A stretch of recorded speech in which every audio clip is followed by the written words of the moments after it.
Welcome back to Guns and Gear Network, everyone. Appreciate you tuning in. Video 4 of our series of videos on the M416 Overlanding Bugout trailer build.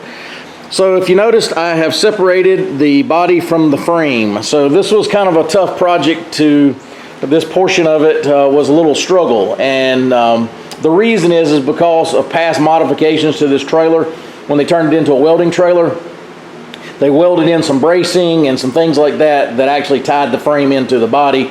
They caused me a little bit of a headache. So I finally got all that done. I thought it was, when you do these, you're gonna have bolts all around the edge. And then keep in mind, you're gonna have 2 bolts in the middle here, there and there. And then where they had added this tongue system, they had accidentally, or I guess on purpose, I don't know, but welded into the frame, into the body.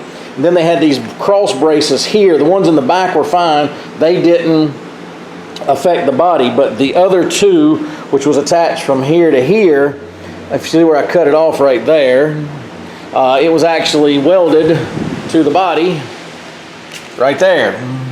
So I had to get in there underneath and cut all that off, and it was kind of a pain. Here's where it was put, where that tongue system was, and it had been spot welded in some areas and this, that, and the other. So I had to go in there and get all that done and get that out. So if you look at the bottom of the trailer, it does have some surface rust, but overall good. I went ahead and hit this with a steel brush on a drill just to see what it looks like, and it's fine. All that'll flake right off with the sandblaster and get all that clean with no problems.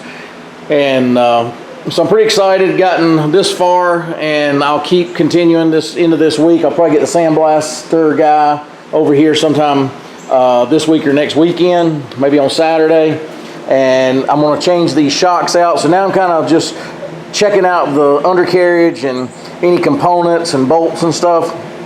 While I'm in this, I'm going to go ahead and remove these shock absorbers, replace those. You can buy those at Napa. When I finish this build, guys, I will give you a parts list of everything I bought and part numbers and everything else. So if you're going to do this, you can get all that with some of the final video footage. So I'm going to replace those. Just go ahead and get that out of the way. They're not that expensive. They're about 30 bucks a piece, $35 a piece. Not that big a deal. I'd rather go ahead and do it now while I got it apart. And then I'm going to check everything over. The leaf spring's looking pretty good shape. I don't think I'm going to replace those right now. I think I'm good. And but I'll get everything sandblasted and taken care of this week on that side. And then I'll address welding in the Lynette and the wheels and tire situation. I think I've decided to keep the stock height. It's plenty high. Guys, this thing has got like 2 foot of clearance from there to there, and the axle, I'd have to measure it, but matter of fact, let's see if I got a tape handy and I'll measure it for you. Give me 1 second. So, a lot of people say, you know, the trailer itself, the frame, is not that big a deal as far as height sometimes, but people worry about the clearance of the axle itself. So let's just see how much clearance I've got. 14 inches of clearance. So that should be plenty. I don't think it's going to get hung on anything, because once you start raising things, you start affecting the center of gravity and all that. So I do think I'm going to keep the stock height, and then I'm going to probably keep the stock wheels. I'm going to order new ones and paint them, and hadn't quite decided on the tires yet. I've reached out to a couple companies, and I may go back. The problem with the military tires, the Jeep style tires, the off-road ones, is they really have no grip in wet weather. So that was a concern to me. I don't want to go around a curve, you know, and the trailer slide out and start sliding around.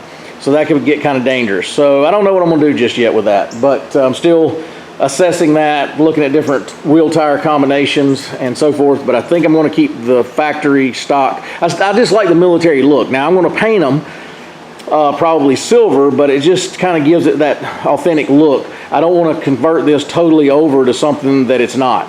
So I like keeping kind of the vintage look, the retro. It'll kind of look retro, kind of like the FJ, matter of fact. It'll look a little bit old, a little bit new, and I think it'll be a pretty good look. But anyway, guys, just kind of want to give you an update where I'm at on this whole project. It's been fun so far, been challenging, and like I said, it was just, if it wouldn't have been for those modifications that they'd done earlier, wouldn't have been that big a deal. It just came right off. But unfortunately, because of that, it took me a little extra effort to get it done. Well, guys, appreciate you tuning in. If you got any questions, post those below, and I will show you another video here shortly once I get some more progress and so forth. But if you like our videos, give us a thumbs up down there. Also, subscribe button. If you want to keep getting notifications, hit the subscribe, hit the bell out beside the subscription button. When you subscribe, that'll give you notifications when we release new videos. As always, guys, like, share, and subscribe. Bring another video shortly. Have a great day.